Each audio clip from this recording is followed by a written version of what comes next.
আজকে এই ডিমের আর বুটের ডাউলের তরকারিটা রান্না করতে গিয়ে আমার রীতিমতন একটা যুদ্ধ হয়েছে, মানে বিশ্বযুদ্ধ।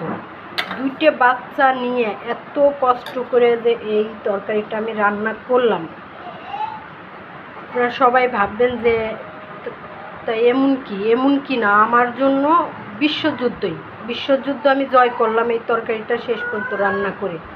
একটা বলে পটি করছি, সুচু করাই দাও, আর একটা ঘুমাবে, কান্না করে, সে মানে ইলাহি কাণ্ড বাসার মধ্যে।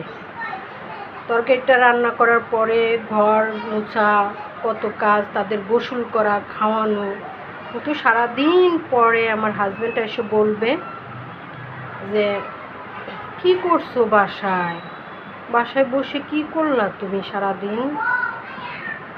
সারাদিন পরেও যদি এই কথাটা শুনতে হয় তাহলে কেমন লাগে বলেন বন্ধুরা, আপনারাই বলে দেন। মনে হয় যে একটা বুয়ার তারপরেও টাইম টেবিল থাকে, কিন্তু আমরা যারা গৃহিণী তাদের কোনো টাইম টেবিল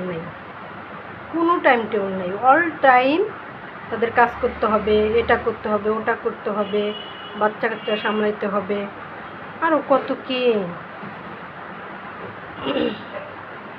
আজকে হাজব্যান্ডকে বলছিলাম যে দুপুর টাইমে একটু ঘরটা একটু মুছে দিও, ছোটো মেয়েটার জ্বর আসছে, তো সে দুপুরের আগেই বাসা থেকে উধাও পালাইছে, এখনও আসার নাম নেই।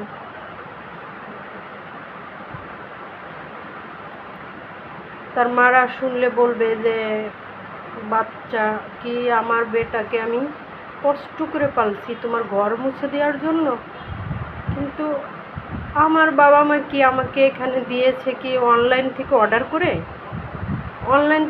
করে দিয়েছে বিদায় আমি তাদের এখানে বিনা টাকায় সব পরিশ্রম করতেছি।